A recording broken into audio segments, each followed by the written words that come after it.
The carriage pulled up to Whitmore House at 8:30 on a Thursday evening when no one had been expecting visitors, and certainly not him.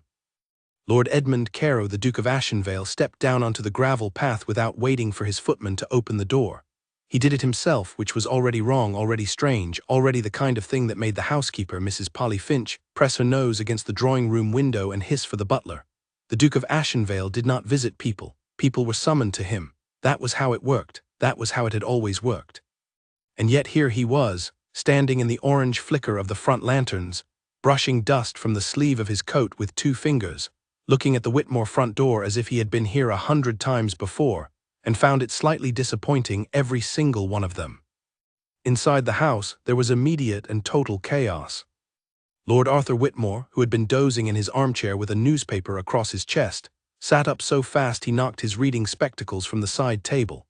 His wife, Lady Helen Whitmore, who had been upstairs in the middle of changing from her afternoon dress into her evening one, came halfway down the stairs with her hair still half-pinned, and her lady's maid chasing her from behind. Their eldest daughter, Clara, who was 23 and considered the great beauty of the county, checked her reflection in the hall mirror twice and pinched her cheeks. Their second daughter, Margaret, who was 21 and considered the clever one, straightened her spine and tried to look composed. Their youngest, Elara, who had been sitting in the far corner of the drawing-room with a book open on her lap and a cup of cold tea forgotten at her elbow, did not move at all. She turned one more page of her book. The butler, Mr. Graves, opened the front door with the expression of a man who had been trained for exactly this kind of emergency and was deeply grateful for it. He announced the Duke with the precision of a soldier reporting to a general. Lord Arthur scrambled to his feet. Lady Helen descended the last 3 stairs with her hair now imperfectly but successfully pinned. Clara smoothed the front of her dress. Margaret clasped her hands. Elara set her book face down on her knee to keep her place. Edmund Carew walked into the Whitmore drawing-room the way a man walks into a room he owns, not with arrogance, not with the kind of loud confidence that announces itself. It was quieter than that. He walked in as if the space had simply reorganized itself around him without being asked. He was 34 years old, and he had the kind of face that did not invite easy reading. Not cold exactly, not warm either, something in between. Something that made people look at him longer than they intended to, and then look away slightly faster than they meant to. Lord Arthur shook his hand with perhaps a little too much enthusiasm and offered him a seat and a drink in the same breath. The Duke accepted the chair and declined the drink. He sat down, folded one leg over the other, and looked around the room with an unhurried gaze that took in every person in it. His eyes passed over Clara. They passed over Margaret. They found Elara in the corner. She was the only one in the room who had not arranged herself for his arrival, and he noticed this the way you notice the one still thing in a moving crowd. She was 20 years old. She had her mother's dark eyes and her father's unfortunate tendency toward an interior life that did not communicate itself to the outside world. Her left foot rested at a slightly different angle than her right, a consequence of a fall from a horse when she was 9 years old that had healed well enough to walk on but not well enough to dance with. She had not been to a single season in London. Her mother had tried twice, and each time the result had been an uncomfortable mixture of pity and disinterest that Lady Helen had found more painful than Elara seemed to. Elara had come home from the 2nd season with 3 new books and the observation that London smelled worse than the countryside, and had apparently considered the matter settled. The Duke looked at her for 3 seconds, then he looked back at Lord Arthur. "I will come directly to my purpose," he said, and his voice was the kind of voice that made small rooms feel quiet, not loud, just present. "I am looking to be married. I have not come here to court anyone. I have come here to make a straightforward proposal to you as a family, and I would like you to hear it fully before any response is given." Lady Helen made a small sound that was not quite a word. Lord Arthur nodded so rapidly it looked like a tremor. "I would like to marry one of your daughters," the Duke said. "Not the eldest, not the second. I would like the youngest. I would like the one no one else has asked for." The room went completely silent. It was the kind of silence that has weight, the kind that presses on the chest. Clara's pinched cheeks went blotchy. Margaret's composed expression cracked at the corner of one eye. Lord Arthur opened his mouth and closed it again. Lady Helen sat down very suddenly in the nearest chair, as if her legs had stopped cooperating. Elara turned her face toward the Duke. She had been watching him since he said the word youngest. Her book was still open on her knee. "I am not asking for a response tonight," the Duke continued, as if the silence in the room was something he had scheduled. "I am asking for consideration. I will return in 3 days for your answer." He looked for the second time at Alara directly. "I am asking you as well as your family, not instead of them, as well." He said it simply, the way a person says something they have thought about carefully and decided to mean. Alara said nothing, but she turned her book over in her lap so that it closed, and she held it with both hands, and she did not look away from him. He stood, he buttoned one button on his coat that he had not in fact unbuttoned. He thanked Lord Arthur for the use of the chair. He was at the door of the drawing room in 4 steps. He stopped with his back still partly toward the room and said without turning fully around, "She would have full use of my library. I have 11,000 volumes. I mention it only because I noticed what she was reading." Then he walked out. The front door opened, it closed, the sound of hooves on gravel started and faded. The drawing room did not move for a full 10 seconds. Then everyone moved at once. Lady Helen turned to her husband with an expression that was equal parts bewilderment and something that looked, very slightly, like relief, which she was not proud of. Lord Arthur walked to the window and watched the carriage disappear down the road as if expecting it to come back with a correction. Clara sat down on the sofa with her hands very still in her lap, which was unusual for Clara, who was rarely still. Margaret walked to the window beside her father and said, very quietly, he knew which one she was before he came in. Lord Arthur said nothing. Margaret said he looked at her first. Lord Arthur turned away from the window. And Alara, in the corner, opened her book again to the page she had marked, and read the same sentence 4 times, and did not take in a single word of it, and was very careful not to let anyone in the room know any of this. The next 3 days in the Whitmore house were the strangest 3 days any of them had ever lived through, and the Whitmores had lived through some strange ones. Lady Helen decided immediately that it was an extraordinary opportunity, and said so often to everyone in the house who would hold still long enough to listen. She said it to Lord Arthur at breakfast and dinner. She said it to Clara and Margaret in the sitting room. She said it once to the upstairs maid, who had not asked and was pinning up a curtain at the time. What Lady Helen did not say, because saying it out loud would have required a kind of honesty she was not ready for, was that she had spent the last 2 years lying quietly awake at night worrying about what would become of Alara. Clara would marry well. Clara had the kind of face that solved problems. Margaret had sharp enough edges to carve a path for herself. But Alara was quiet and limped and read too much, and had a way of saying things that made people feel they had not quite thought hard enough about whatever they had just said. These were not qualities that London drawing rooms rewarded. And now the Duke of Ashenvale had walked into her drawing room and said the name no one else had said. Lady Helen told herself it was Providence. She did not examine what was underneath that word. Clara, for her part, did not say much for the first day. On the second day she said to Margaret in the privacy of their shared sitting room, "It is strange, is it not? There are 2 of us he might have chosen." Margaret looked at her. "I am not bothered," Clara said quickly. "I only mean it is strange." Margaret said he was very deliberate about it. "Yes," Clara said, and then she was quiet for a moment. "I think that is what bothers me actually, not that he did not choose me, but that he was so sure." Margaret had no answer for that, because she had been thinking the same thing. Alara, meanwhile, said almost nothing to anyone. She went about her usual days. She read in the mornings.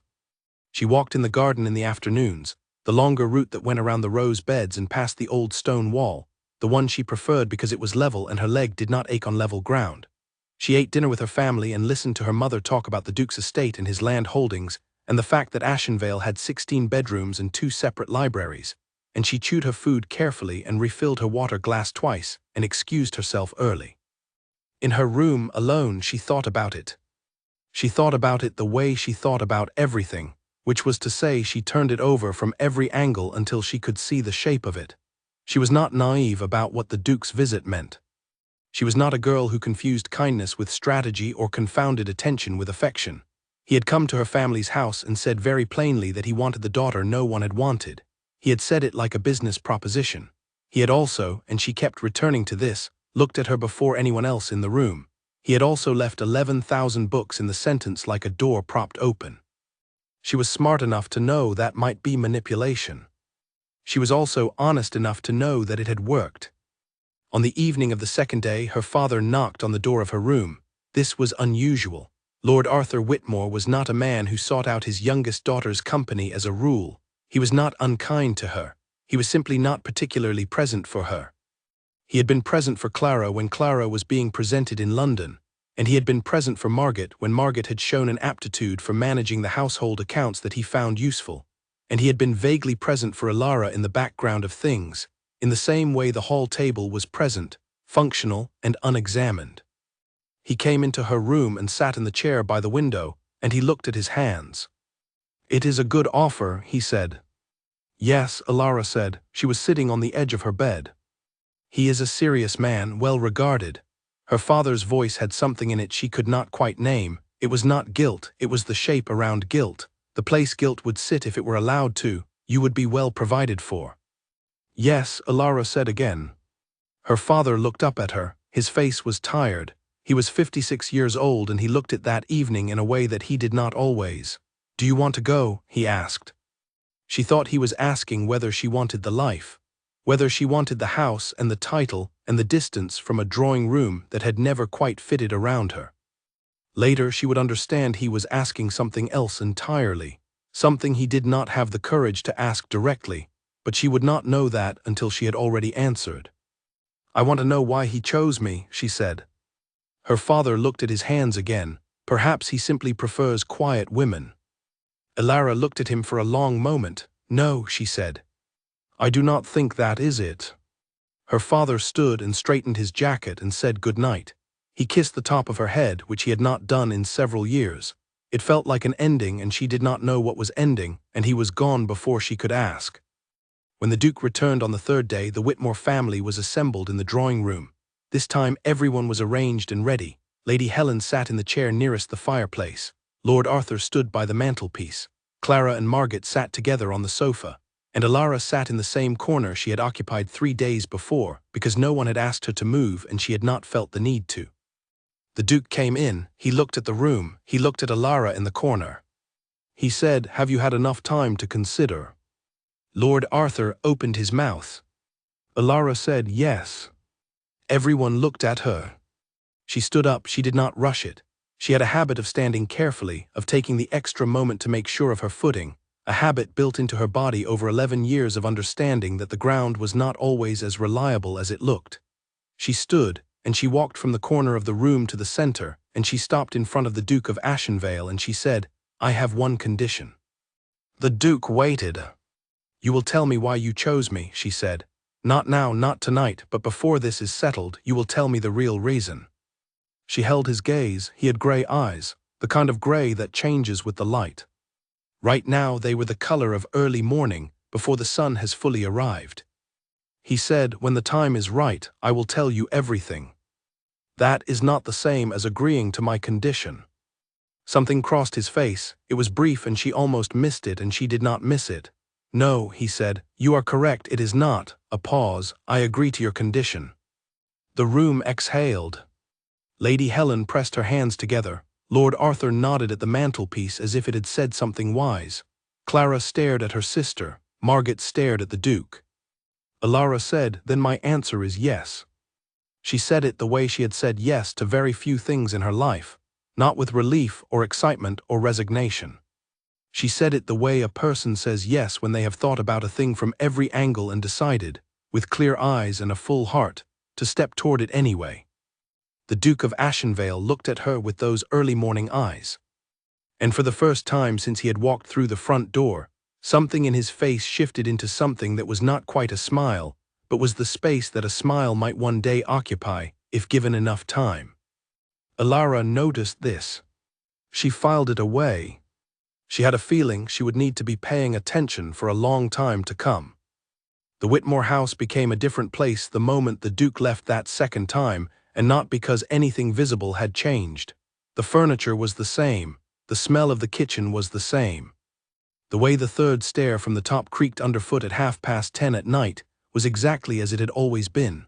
But something under all of it had shifted, the way a house shifts on its foundations after a storm without showing a crack anywhere you can point to. Lady Helen was in motion immediately. She called for tea and then changed her mind and called for something stronger, and then changed her mind again and settled on tea because it gave her something to do with her hands while she talked. She talked about dresses. She talked about the date. She talked about the formalities of an engagement of this nature and the letters that would need to be written and the people who would need to be told and in what order.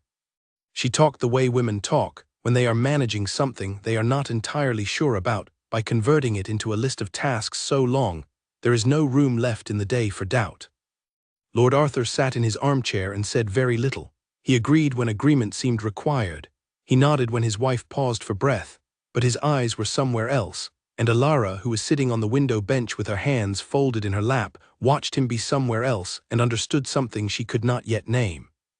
Clara came and sat beside her after dinner, when their mother had finally exhausted herself into bed, and their father had gone to his study and closed the door. "Are you frightened?" Clara asked. "No," Alara said. And then, because Clara had asked simply and deserved a simple answer, "I am paying very close attention." Clara was quiet for a moment.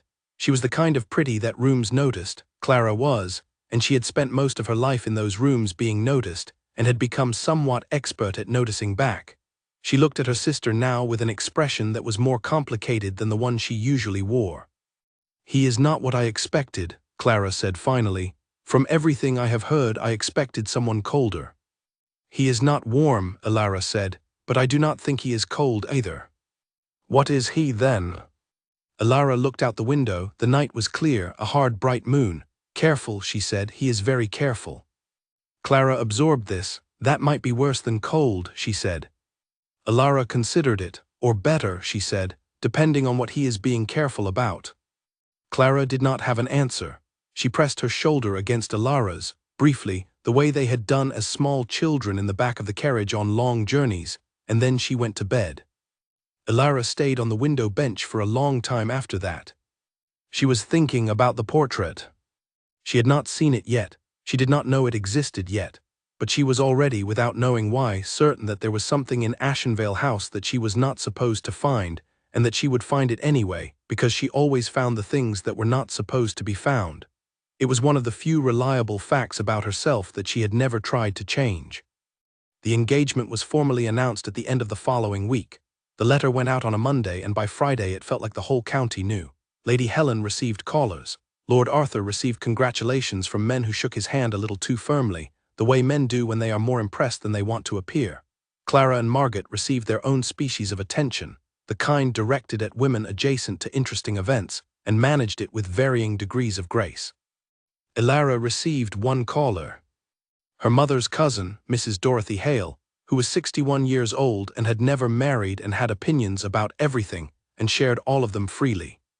She arrived on a Wednesday afternoon with a hat covered in artificial flowers that Alara found both terrible and wonderful, and she sat across from Alara in the small parlor and looked at her with the direct, unsentimental gaze of a woman who has spent 61 years deciding exactly what she thinks about things. "Well," Mrs. Hale said, "you have surprised everyone." "I stepped forward," Alara said, "that is all."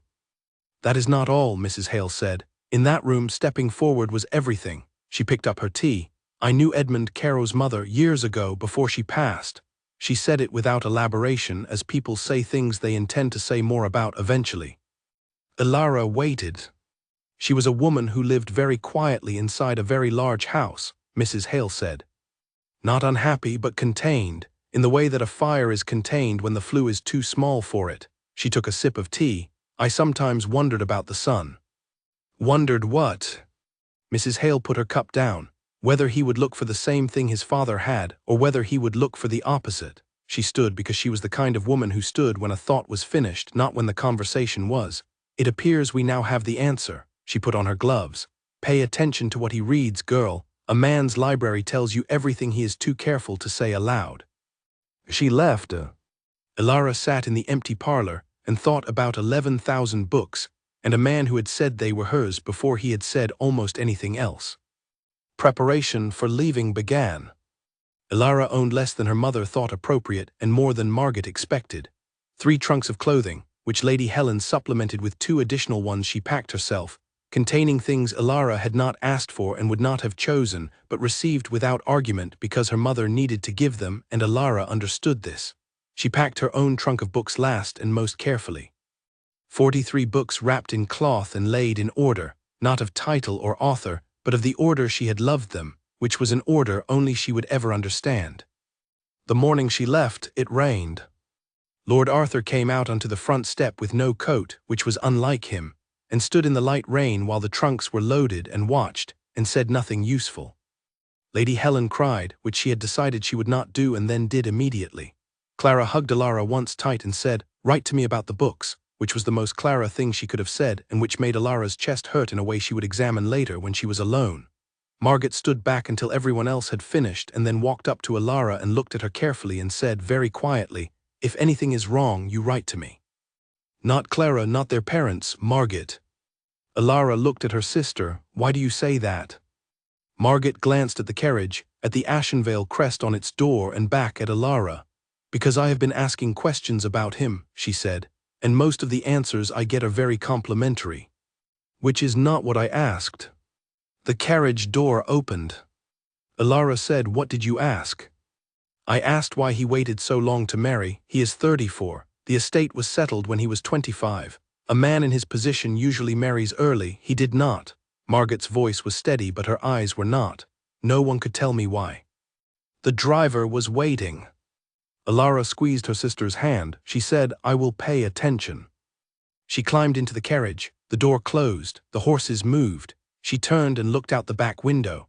Her family stood on the steps of the house they had all grown up in, getting smaller as the distance grew until they were just shapes in the gray morning light, and then the road curved and they were gone. Ilara turned forward. She folded her hands in her lap, the same way she had folded them in the drawing room the night the Duke had come, and upended every expectation anyone had ever had of her, including, if she was honest, the ones she had quietly held for herself. She thought about Margaret's question. Why had he waited so long? She had her own questions lined up behind it, neat and orderly like books on a shelf. What was the clause that expired in 1 year? She did not know about it yet, but she would, and even now, without knowing the specific content of it, she felt its shape. Something about this arrangement had a limit. Something had been built to end. She was going to find out what. The carriage moved north and east through the rain, through country that grew wider and older and quieter, the kind of land that does not accommodate itself to people but simply continues around them. Ilara watched it through the window. She had not traveled much. The 2 London seasons had been her furthest point, and those had been exercises in being somewhere wrong. This was different. This felt like moving toward something, though she could not yet have said what. 2 hours out, the rain stopped. The clouds broke apart. The afternoon sun came through sideways, the way it does in October, low and golden and making everything look briefly like it had been asked to hold still for a portrait. The carriage came over a long hill. And there was Ashenvale. It was bigger than she had imagined, which was saying something, because she had imagined it with considerable accuracy based on the descriptions she had gathered from every available source. But descriptions do a poor job of capturing the way a building sits in its landscape, the specific relationship between mass and sky, the way 16 bedrooms and 2 centuries of stone look when they are all assembled in one place at the end of a long gravel avenue with 2 rows of old oak trees standing on either side like they were appointed to the task. It was not beautiful exactly. It was something more than beautiful. It was authoritative. Ilara looked at it through the carriage window. She thought about 11,000 books somewhere inside those walls. She thought about a man with careful gray eyes who had come to a small country drawing room and said the name no one else had said. She thought about the thing Margaret had noticed. She thought about the question she had made him agree to answer. She looked at the house as the carriage moved toward it. The house looked back. The front door of Ashenvale opened before the carriage had fully stopped. Not because of eagerness, Ilara would come to understand, but because the staff had been trained to precision in the same way the house had been built for it. The housekeeper, Mrs. Agnes Bower, was on the front steps before Ilara had touched the ground, and she had the kind of face that was professionally warm without being personally intrusive, which Ilara decided immediately that she appreciated. "Welcome to Ashenvale, Your Grace," Mrs. Bower said. She said it without ceremony, without the performance that might have made it uncomfortable. She said it the way a person says welcome when they mean it as a fact and not a formality. Alara was not yet a duchess. The wedding was 3 weeks away, but the title had apparently already been decided on, at least in this house. She chose not to correct it.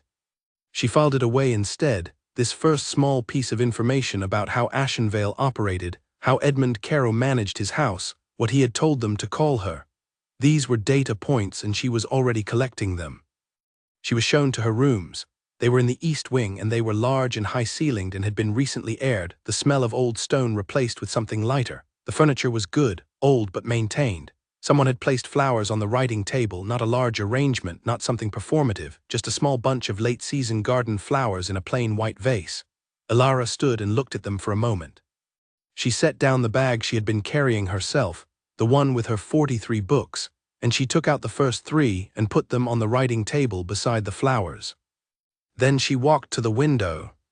The window looked out over the eastern gardens, which were formal and symmetrical, and at this time of year had gone partly to seed at the edges in the way that formal gardens do when autumn comes, the neat lines blurring where the leaves had fallen and not yet been fully cleared.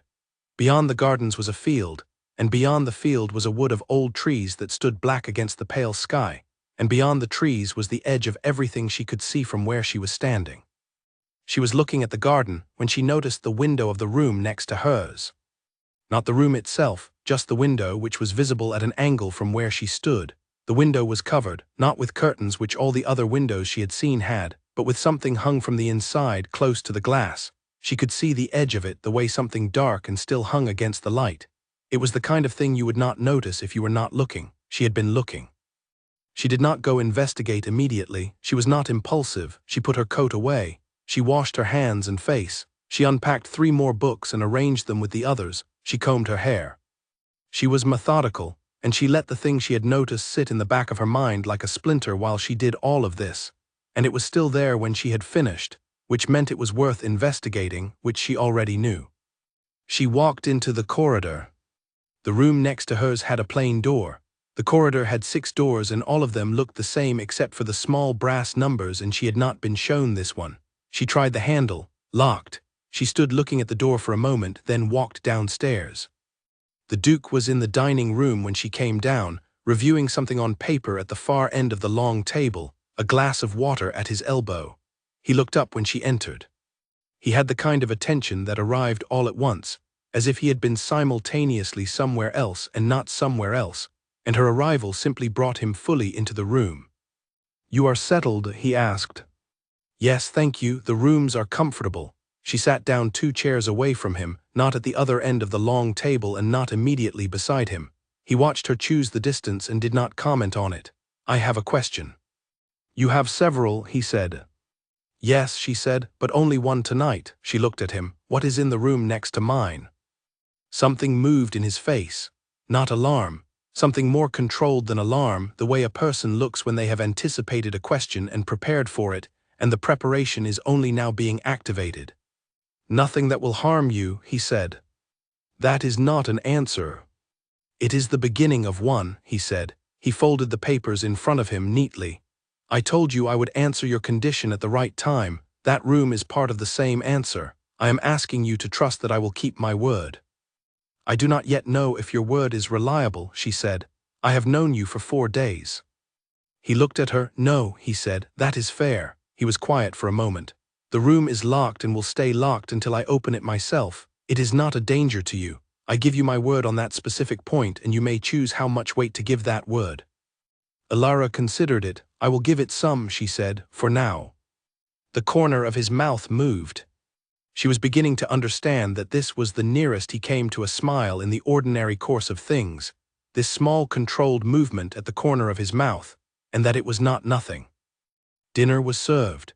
They ate at opposite ends of a table that had clearly been designed for a much larger number of people than 2, which Alara found faintly absurd, and then thought better of saying so, and then said so anyway because the alternative was eating in silence, and she was not a person who found silence comfortable when it was unnecessary. "This table is slightly ridiculous for 2 people, she said. He looked up from his plate, he looked at the table, he looked at her. "Yes," he said, "I have sat at it alone for 9 years." She said nothing to that. He said, "We can eat in the smaller room." "I would prefer that," she said. "Then we will." They moved to the smaller room the following evening and every evening after that, and she noticed that he had not needed to think about it, that it had not required negotiation or permission or a committee of household staff, that he had simply said they will and it was. She noted this too, the way the house responded to him instantly and without question, and wondered what it would take for the house to respond to her that way, and how long it would take, and whether it ever would. After dinner, he showed her the first library. It was on the ground floor, south-facing, with windows that would in daylight let in considerable light. In the evening, with the lamps lit, it had the specific golden warmth that old rooms full of books have when they are loved and used and not merely decorated with. The shelves went floor to ceiling. There was a rolling ladder on a brass track. There were 2 chairs by the fireplace and a reading table in the center with a lamp already lit on it. He stood in the doorway and did not come in. "It is yours," he said, "the same as it is mine." She walked in. She ran her fingers very lightly along the spines of the books on the nearest shelf. She did not know what she was feeling, something large and quiet, something that felt like the first honest thing about this arrangement, something placed before her that was not a transaction or a mystery or a carefully managed piece of information. Just books, just shelves of books that went on and on and on. "There is a second library," he said from the doorway. She turned. "On the 3rd floor, older collection. I will show you that one when you are ready." He paused. "There is no rush." "Where is it exactly?" she asked. "North end of the 3rd floor," he said. "The door is unlocked." She nodded. She turned back to the shelves. She heard him step back from the doorway. She heard his footsteps move down the corridor and then stop, and she knew he was still there somewhere close, not listening to anything in particular, just not entirely gone, and she thought about that small portrait of a woman she had not yet found, in the room she had not yet found it in, behind the wall she had not yet searched. And she thought about the 11,000 books around her, and the man who had put them there, and the year he had asked her for, and what it was he was trying to build inside that year. She pulled a book from the shelf. She did not look at the title. She carried it to the chair by the fireplace and sat down and opened it and began to read. She did not read a single word for the first 10 minutes. She was thinking. She found the false wall on the 18th day. Not because she was searching for it specifically. She had been searching for it, but not in the way of someone who knows what they are looking for and goes methodically toward it. She had been moving through the first library in her natural way, which was to work outward from the center of her interests, which meant she began with the histories and moved sideways into the natural sciences, and then diagonally into the legal records and the estate documents, which lined the back wall of the library in leather-bound rows that smelled of old authority. It was in the estate documents section, in the space between a shelf of land surveys and a shelf of tenancy records, that she noticed the seam. It was subtle, not a crack exactly. A change in the way the wood met the wall, a slight variation in how the shadow fell at the corner of the lowest shelf. She would not have noticed it if she had not been the kind of person who looked at things until they gave up what they were hiding. She pressed the wood gently. Nothing. She pressed the corner, still nothing. She ran her fingers along the lower edge until she felt under the baseboard a small brass depression the size of a fingernail that had been painted over, carefully, with the same dark color as the rest of the wood, so that it was invisible unless you were touching it. She pressed it. The section of wall shifted inward an inch, on a hinge hidden inside the frame. She pushed it the rest of the way open with both hands. The space behind was not large.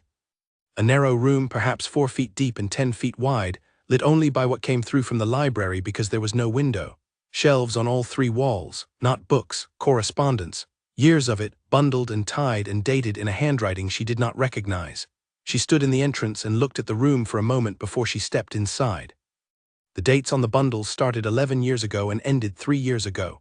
She pulled the most recent bundle and untied it. Letters from the Crown's legal office. Letters from a London bank she did not recognize.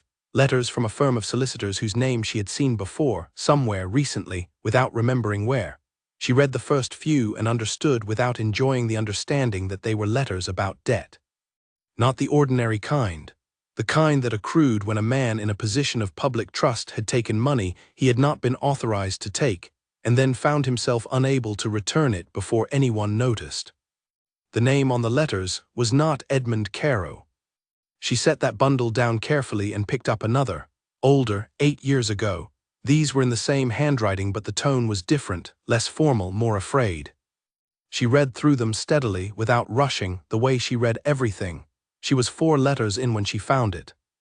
It was in the middle of a bundle dated 7 years ago, from a law office in London to the Duke of Ashenvale, and it referenced an agreement made between his office and Lord Arthur Whitmore of Whitmore House, Devonshire. The letter referred to terms negotiated the previous year. It referred to a specific piece of land, a parcel in Devonshire she recognized as the boundary field her father had mentioned selling.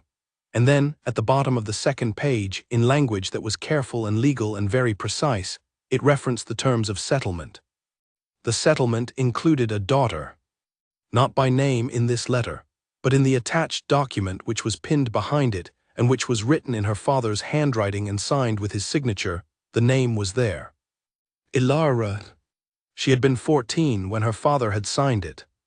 He had made an arrangement about her and a man she had never met, and she had been 14 years old, and she had been in this house reading by a window in the afternoon, not knowing she was being assigned a future. She stood in the narrow secret room with the letter in both hands, and she understood why her father had come to her room that night and sat in the chair and looked at his hands and asked her whether she wanted to go, and why his voice had sounded like the shape around guilt rather than guilt itself, and why he had kissed the top of her head on his way out like someone settling a very old debt. She understood why Edmund Caro had come to Whitmore House and said, "Give me the daughter no one desires." Not because he had desired her. Because her father had already promised her to him 6 years before she had stepped forward in that drawing room. She stood there for a very long time. The anger came afterward, and it came in the way anger sometimes comes when you have been still with a pain long enough to let it organize itself into something with a direction. It was not the wild kind of anger. It was the kind with a shape to it, with a purpose, with a very clear object. She folded the letter carefully. She tucked it into the pocket of her dress. She closed the hidden door behind her. She walked out of the library. She climbed 2 flights of stairs. She knocked on the door of his study. He said, "Come in." She opened the door. He was at his desk. He looked up. He saw her face. He was very still for a moment. She put the letter on the desk in front of him. He looked at it. He did not say he had never seen it before, which she had already decided would be an unacceptable answer. He looked at it the way a man looks at something he expected to appear eventually and had hoped would take longer. "How long have you known this was in the library?" she asked. "Since the day you arrived," he said. "The room is deliberately not locked." She stared at him. "You left it for me to find." "I left it accessible," he said. "That is not the same thing." "It is very close to the same thing," she said. Her voice was steady. She was proud of how steady her voice was. She had a feeling she would need that steadiness for whatever came next. "Were you ever going to tell me?" "Yes," he said. "That was my condition to myself when I went to your family's house, that you would know everything before the year was out." "The year," she said. "What is the year exactly?" He leaned back in his chair and looked at her with those careful gray eyes. He said, "Your father made that arrangement when he was in serious debt to a man who was going to ruin him. I bought the debt. In exchange, he agreed to provide what was owed, which had been converted into the agreement you read. I did not want that kind of agreement. I want you to understand that clearly. I went to your house to give you the choice. The year is the time I built into our marriage contract during which you may, if you choose, leave with full legal protection and enough money to live independently. At the end of 1 year, if you want to stay, the arrangement becomes a real marriage in every sense.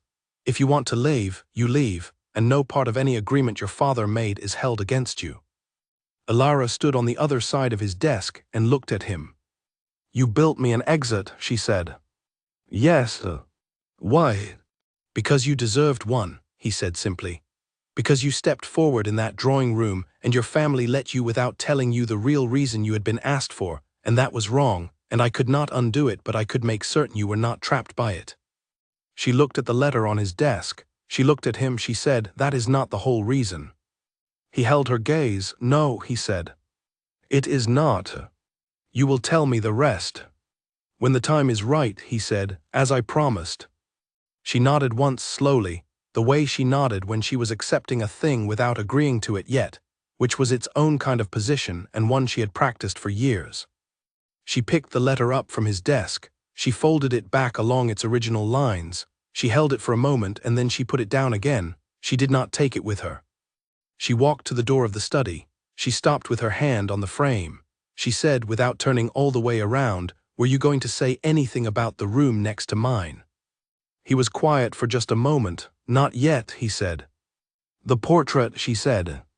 "The one that is covered." The silence that followed was a different kind of silence than the ones before it. "Not yet," he said again, but the quality of it was different now. The careful arrangement of his voice had developed the smallest possible fracture. She heard it. She left. She walked down the corridor and down the stairs and back into the library, and she sat in the chair by the fireplace, and she did not read. She sat with her hands in her lap, and she thought about a man who had built her an exit, and then left a door open, and then said not yet to the most important room in the house. She thought about Margaret asking why he had waited 9 years to marry. She thought about a covered portrait, and the way his voice had fractured just slightly around it. And she thought about the fact that she was 20 years old and she had stepped forward in a drawing room without knowing the full truth, and the truth had turned out to be a thing with more layers than she had imagined, and she was still, despite all of it, not afraid. Angry, yes. Paying attention, absolutely. But not afraid. The fire burned low and she watched it, and she thought, very clearly, that whatever Edmund Caro was protecting by saying not yet, it was the most important thing in this house, possibly the most important thing about him, and she was going to find it, and when she found it she was going to hold it with both hands and look at it in the full light. And then she would decide what to do with everything she knew. Outside, the wind moved through the old oaks at the end of the avenue, and Ashenvale settled around her like a house that had been waiting, without knowing it, for someone to finally come inside and start asking the right questions. The smaller dining room had a round table. This had been Alara's first suggestion and Edmund's first yes, and both of them had been navigating the space between those two things ever since. A round table does not permit the luxury of careful distance. There is no far end to retreat to. There is only the table and the person across it, and the particular quality of silence that develops between two careful people who are both trying to decide how honest to be. They had established certain things without discussing them. Breakfast was separate. Edmund ate early and worked. Alara ate later and read. Dinner was together. Dinner was the accounting of the day, the hour in which they assembled themselves in the same room without excuse and either talked or sat with the not talking that had grown, gradually, into its own kind of conversation. It had been 3 days since the library, since the letter, since the fracture in his voice when she had said the word portrait. They had not mentioned it again. They talked about other things. He asked her what she was reading. She told him, and he sometimes had an opinion about the book and sometimes did not, and his opinions when he had them were precise and unexpected in equal measure. He asked her what she thought of the grounds. She told him she preferred the northern path because the stone walls there were old enough to have lichen on them, and she found lichen interesting. He did not appear to find this an odd thing to say. He asked her if she rode, and she told him the truth, which was that she had not ridden since the horse and that she had no particular desire to start again. He said nothing except that the stables were there if she ever changed her mind, and she appreciated that he did not encourage her or explain to her that most people with her kind of injury could ride perfectly well if they tried, which was the thing people usually said. On the 4th evening after the library, he set something on the table beside her plate. A small brass key. She looked at it, she looked at him. "The room next to yours," he said. "I want you to see it on your own, not with me standing there. I think that is the right way." He paused. "When you are ready." She picked up the key. It was old, the kind of key that has been used a great many times, and shows it. "When were you going to offer this?" "I had a date in mind," he said. "You made it unnecessary by finding the letters. I am adjusting." He looked at his plate. "I would ask you one thing." She waited. "Come and find me after," he said. "Whatever you think of it, come and find me." She turned the key over in her fingers. "All right," she said. She went to the room the following morning, early, before the house had fully woken. She stood in the corridor with the key for a moment. Then she put it in the lock and turned it and pushed the door open. The room was not what she had expected, though she could not have said exactly what she had expected. It was the same size as her own room. The furniture was covered in dust cloths, a bed, a wardrobe, 2 chairs, all made anonymous by the white coverings. The windows were covered from the inside, which she had known, by heavy curtains drawn tight against whatever light might come through. And on the wall opposite the door, hung on a single large hook, was a portrait in a gilded frame with a dark cloth draped over it. Ilara walked to it. She lifted the cloth. The woman in the portrait was nothing like her. This was the first thing. She had been bracing unconsciously for resemblance, for the discovery that she had been chosen because she reminded him of someone else, because grief had confused his judgment and she was a convenient approximation. But the woman in the portrait was tall where Ilara was slight, fair where Ilara was dark, with a laugh in her face that even the painting could not contain, beautiful in the way of a person who did not know it or did not particularly care. She was perhaps 25 in the portrait. She wore a blue dress. She was looking slightly off to one side of the painter as if something had caught her attention just before the moment was captured. Ilara looked at the plaque at the bottom of the frame. 3 words. The one before. Not a name, not a date. 3 words that told a story and closed it at the same time. She stood there for a long time. Then she did what Edmund had asked. She went and found him. He was in the garden, not walking, sitting on the stone bench at the far edge of the formal beds, looking at nothing in particular. He heard her footsteps on the path and looked up, and she saw on his face the specific expression of a person waiting to be judged on something very close to them. She sat down beside him on the bench, not across from him the way they sat at the round table, beside him with approximately 6 inches between them. She had made a decision, climbing the stairs and crossing the corridor and walking through the garden, about how to approach this, and the decision had been that she was going to be honest in the way that she always intended to be honest and only sometimes managed. She was not like me at all, she said. No, he said. That is not why you chose me, it was not a question. No, he said again, he was looking at the garden at the last of the late-season flowers standing against the cold. I chose you because of what you are, not what you resemble. He was quiet for a moment. She was my wife for 4 months, then she was gone. Ilara said nothing. She let the words be there without rushing past them. She was taken from me, he said, in a situation that I will tell you fully in time because I promised I would, and because you deserve to understand the whole of it. What I can tell you now is that there are people who are glad she is gone, and they are the same people who wanted me unable to take a wife again, unable to build anything, unable to move. I chose you because you are not a person who is easily managed. Because you walked forward in that drawing room when everyone expected you to stay in your corner. Because you found the letters in 3 weeks that other people might have taken a year to find or never found at all. He turned and looked at her directly. Because you are the least likely person in that room to be quietly set aside. She looked at him. You chose me as a defense, she said. I chose you, he said, because you are exactly what you are, and what you are is not easily broken, and I needed someone who could not be easily broken. He stopped. He looked at the garden again. But that is not all of it. I am being careful again. I warned you I would be. Another pause, longer this time. I also chose you because of the way you turned one more page of your book when I walked in. Because I had been told about a quiet girl who read in corners and had been more or less forgotten. And what I found when I walked in was a woman who was so entirely herself that she did not stop reading even when a duke walked into the room. Ilara sat with this, 6 inches between them on the stone bench, and the cold October garden in front of them, and the house behind them with the uncovered portrait on the wall upstairs, and 3 weeks of dinners and books and locked rooms and careful truths settling into the space between them like sediment finding the bottom of a still pool. She said, your year. He looked at her. The year you built for me, she said. The exit, I have been thinking about why you built it. She turned to face him. You built it because the first time you had no choice and she had no choice, and it went wrong in a way you will not yet tell me the full details of, and you could not bear to do the same thing to someone else. He was very still. That is why, she said, not only strategy, not only protection. You built the exit because you know what it is to have no door. He did not confirm it. He did not need to. The corner of his mouth moved, but this time it moved differently than it had before, deeper, more involuntary, as if something inside the careful arrangement of his face had decided without asking permission to show itself. She turned back to the garden. Tell me about her, she said, what you can when you can. He said her name was Rose. Just that one name, one syllable, set down like a book placed carefully on a shelf. Ilara nodded.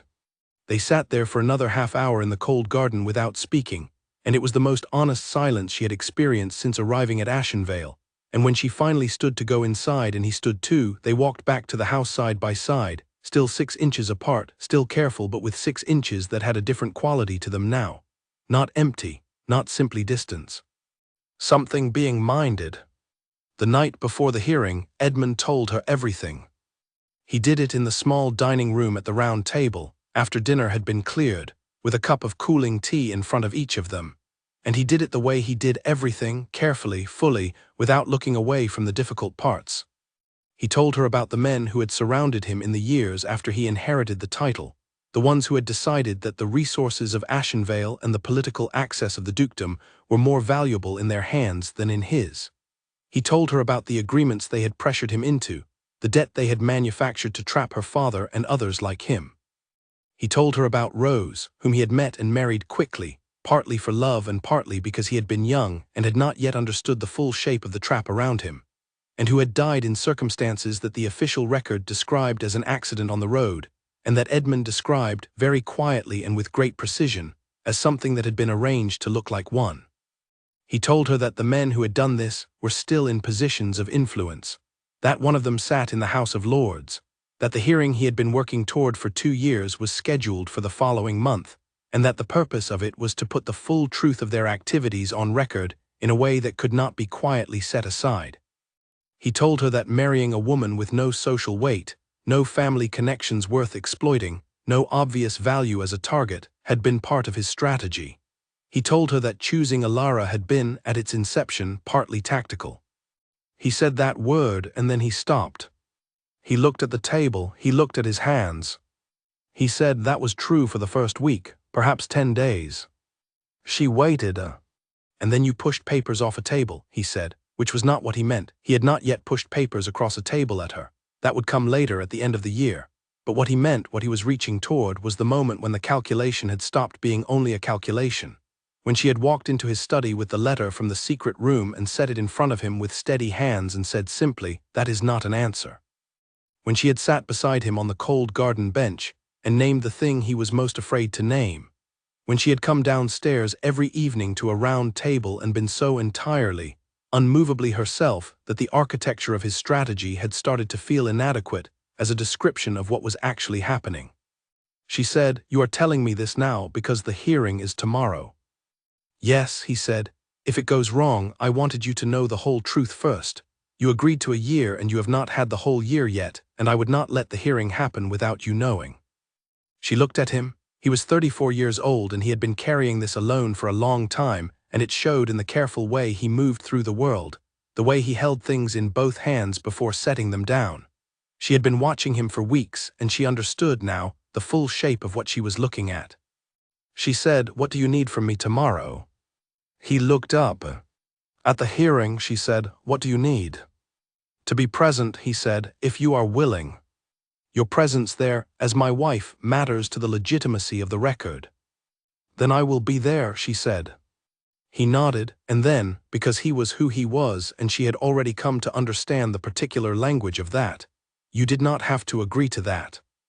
"No," she said, "I know." She picked up her tea, which had gone cold. "I agreed to it because it is the right thing to do, and because I am not going to sit in a corner while something that matters is happening in the next room." She looked at him over the rim of the cup. "You should have known that before you chose me." The corner of his mouth, deeper this time, nearly all the way. The hearing was in London, a long carriage ride on a cold November morning. She sat beside him this time rather than across, because they had stopped doing the careful carriage seating 3 weeks before without discussing it, and the difference in the quality of 6 inches beside someone rather than 6 feet across from them was considerable, and she had stopped pretending otherwise. He showed her the documents the night before. She read all of them. She found 2 errors and one thing he had missed, a cross-reference to an earlier agreement that strengthened the timeline. She told him. He stared at the page for a moment and then looked at her with an expression that was not the corner-of-the-mouth thing but something fuller and less controlled. "I have been looking at these for 2 years," he said. "You were looking for what you knew to find," she said. "I was looking for what was there." At the hearing she sat in the public gallery and she was quiet and still, and she wore the dark grey dress she had packed herself, not the ones her mother had added, because the grey dress was the right thing and she had known it when she packed it. Edmund sat before the committee with his solicitor beside him, and he presented the record and answered the questions put to him, and he was precise and unshakable, and she watched him, and thought, this is a man who has been waiting a long time to say true things in the right room. The man in the House of Lords was present. He sat across the chamber and looked at Edmund with the kind of cold steadiness that is the last posture of a person who still believes they cannot be touched. He looked at Alara once. She met his gaze without flinching and did not look away first. He looked away first. On the carriage ride home, the November dark coming early around them, Edmund said, "You should know something." She turned from the window. "I wrote the year into the contract," he said, "because I believed I would need it as a protection for you. I did not write it believing you would use it." She looked at him. "You believed I would stay." "I hoped," he said. "Those are different things." She thought about the year. She thought about the letter in the library and the covered portrait and the cold bench in the garden, and the round table and 37 evenings of dinner, and the hearing today and 2 years she had not yet had. She thought about Edmund Caro walking into a drawing room and saying, "Give me the daughter no one desires," and the room gasping, and her standing up from her corner. She had stood up because he was the first person who had said her name like a choice, rather than an afterthought. She had said yes because of 11,000 books and a man with careful grey eyes who had looked at her before anyone else in the room. And she had stayed, she was staying, she would go on staying, not because of any of those things exactly, but because of the round table and the cold bench, and the way he had said the one before and rose in the same exhale, and the way he trusted her to look at things directly and not flinch from them. She said, "I am not going to use the year." The carriage was dark. She could only half see his face. "You have 3 months remaining," he said. "I know," she said. "I am not going to use them." He said nothing for a moment, then, "Alara." She looked at him. He said her name the same way he had said Rose, one word, set down carefully. She said, "Yes." He said, "Thank you." Not for staying, she understood that. Not for the hearing or the cross-reference she had found or the grey dress or the cold bench or any one thing. He was thanking her for a quality of presence that she had spent her entire life being told was inconvenient and too much and not quite right for the room she was put in. Edmund Caro was the first person who had put her in a room and then stood back and let her be exactly what she was. She turned back to the window. Outside, the dark English countryside moved past, fields and walls and distant lights in farmhouse windows, and the road north and east toward a house with 11,000 books in it, and a round table and a garden with a stone bench and a portrait that no longer needed to be covered. She had 2 months and 3 weeks left of her year officially. She had already decided she was home. The annulment papers arrived on a Thursday morning, 3 weeks before the year was up. Alara was in the library when Mrs. Bower brought them to her, which was where Mrs. Bower had learned to look first. She set the envelope on the reading table without comment, which Alara appreciated, and left without being dismissed, which she also appreciated. Mrs. Bower had developed, over the course of 6 months of quiet observation, a thorough understanding of what Alara needed in most situations, and what she needed in most situations was to be given information, and then left alone with it. Alara set down her book. She picked up the envelope. The seal on the front was from a London firm, the same one she had seen in the letters from the hidden room, and the handwriting on the front was Edmund's. He had written her name. She opened it. The papers were formal, as legal documents are required to be, and dense with the particular language of law that says simple things in the longest possible way, but the substance was clear. These were the documents that would, if signed, dissolve the marriage with full legal effect and transfer to Alara a sum of money and a property in the West Country sufficient to maintain her independence for the rest of her life. Edmund had filled in every form, signed every line that required his signature, and left hers blank. She turned to the last page. There was a note, handwritten, folded into the back of the envelope. The note said, "You have 3 weeks remaining. I wanted to give you the papers with enough time. Whatever you decide, it is the right decision. E." She read it twice, then she folded it back up and put it in the envelope. She sat in the library for a long time. 6 months, she thought about 6 months. 6 months of round-table dinners that had grown from cautious to comfortable to something she did not have a precise word for.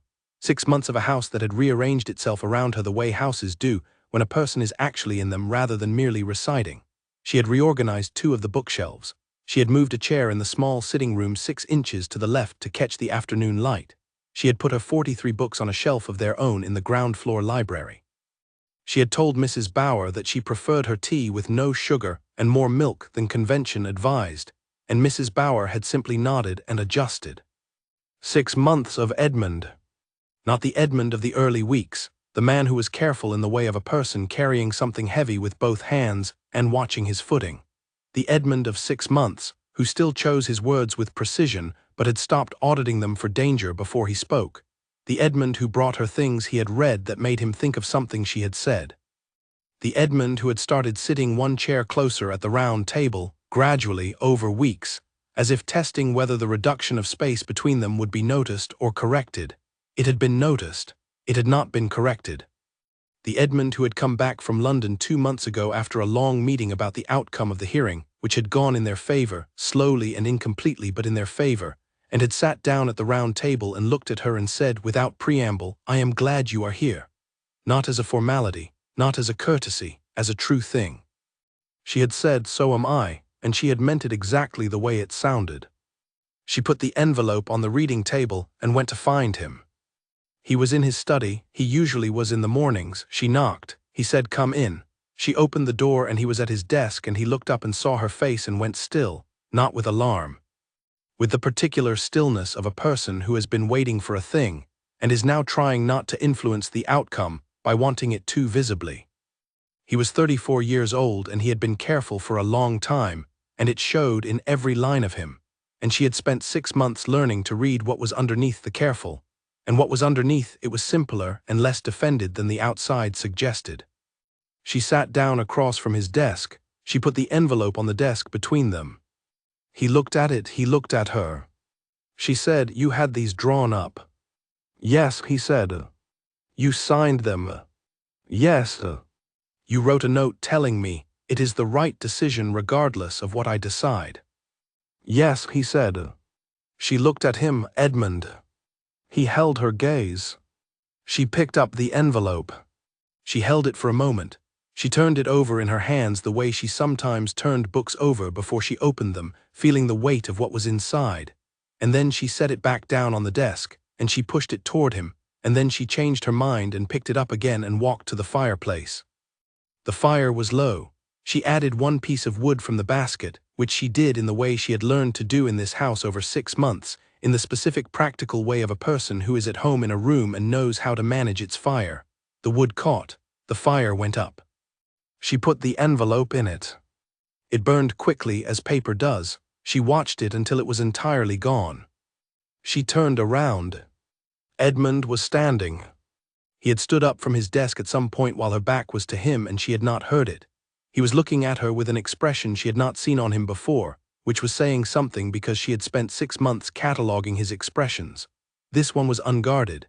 It was the expression of a person who has been careful for a very long time and has just been given, without warning, permission to stop. She said, "I had some thoughts about the North Boundary records." He blinked. "I found a discrepancy," she said, "in the tenancy agreements from 8 years ago. It is probably nothing, but I wanted to tell you." He looked at her for a moment. He said, "Yes, all right, tell me."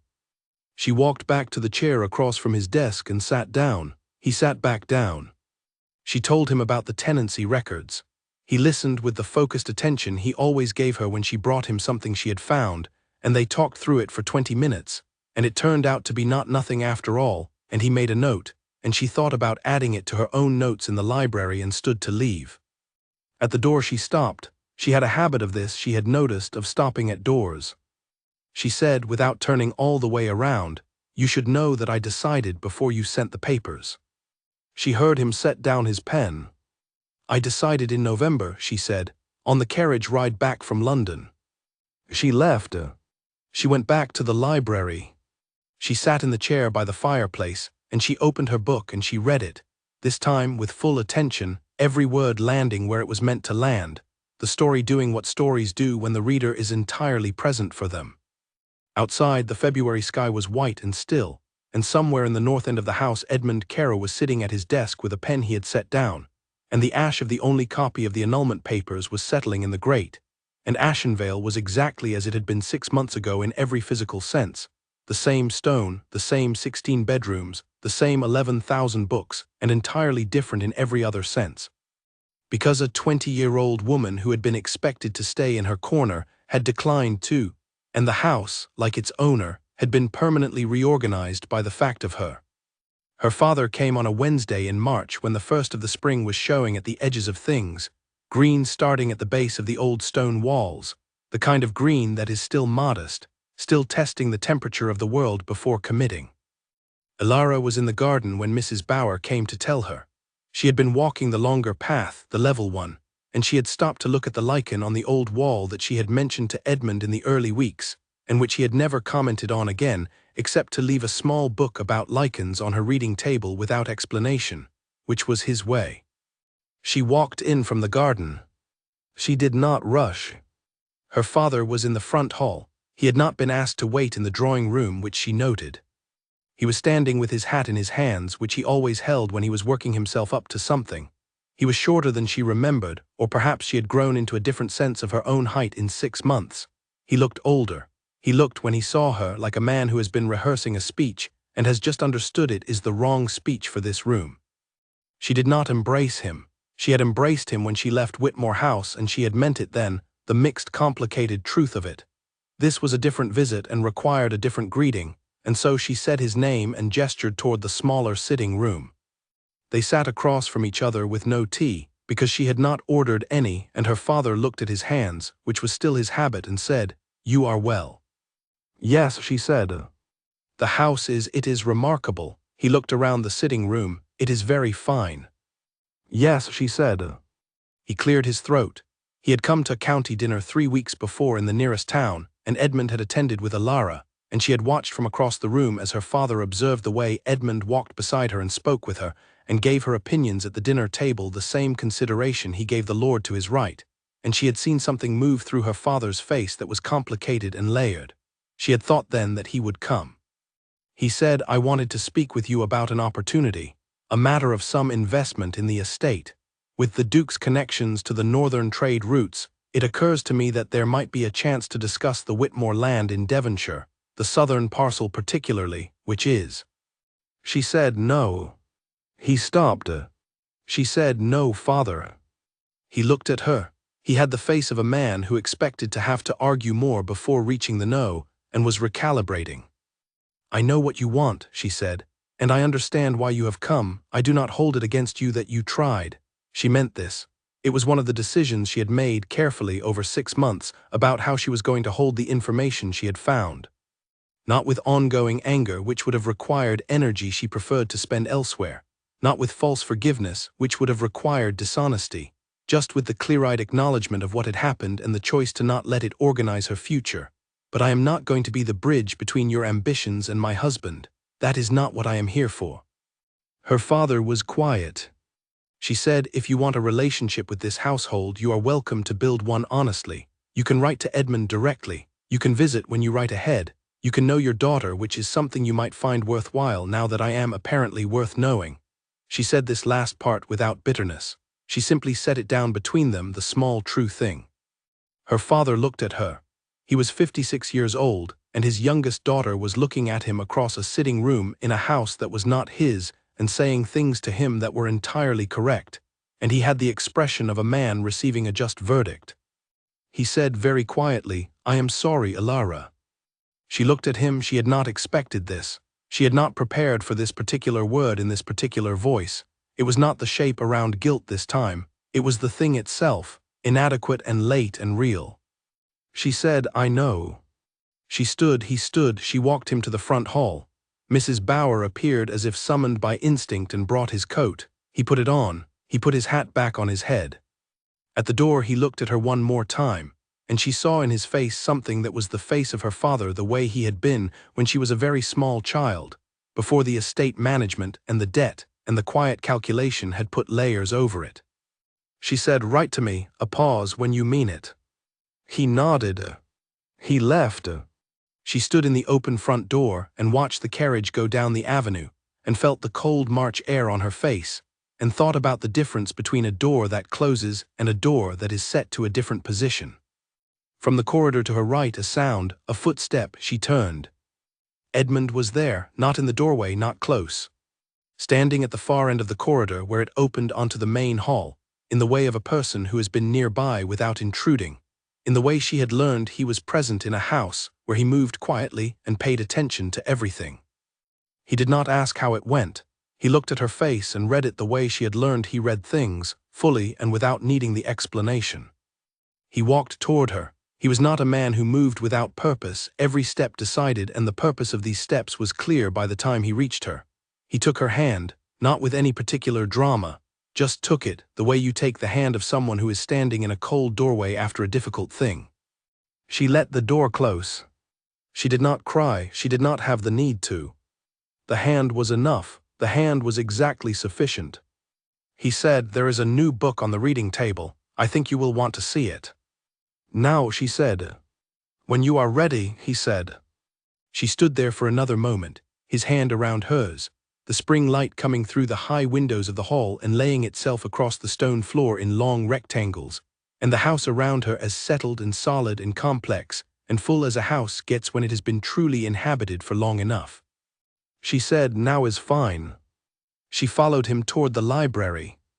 She found the portrait on a morning in late April, when the light came through the east wing window, at an angle that made the corridor brighter than usual and threw everything into a slightly different relief.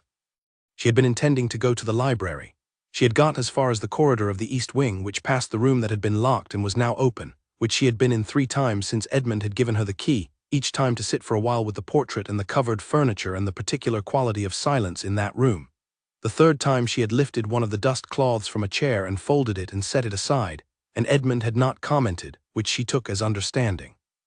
This morning she was not going in, she was going past, and the changed angle of the light showed her something she had not noticed in the previous visits, something on the frame of the portrait, on the inside of the lower left corner where the gilding met the wood. She went in. She knelt down, which she did carefully the way she always did, and she looked at the inside edge of the frame. Scratched into the wood, in the way you scratch something when you want it to be there but not seen, when you want to leave something in the material of a thing rather than on the surface of it, were 2 words. Find her. She sat on the floor in the April light in the room with the covered furniture and looked at those 2 words for a long time. Find her. She understood immediately and completely, the way you understand something that has been approaching for a while and arrives without warning but not without preparation. Rose had not written it. The handwriting was the same as Edmund's. He had written it in the frame of his wife's portrait in the months after she was gone, when this room was still raw with its own recent history, and he had written it not as a message for anyone else, but as an instruction to himself, the way people leave instructions when they are not sure they will remember to keep going. Find her. Find the next person. Find someone who can survive this house and what it holds. Find someone who will not be quietly moved aside. Find her and let her in, and do not waste the time you have this time being careful to the point of distance. Find her. She sat on the floor with her back against the cold wall and her legs out in front of her, and the April light crossing the room, and she thought about a man who had written 2 words in the inside of a frame, and then waited 10 years to act on them. She thought about a drawing room in Devonshire, and a family assembled, and a duke who said, "Give me the daughter no one desires."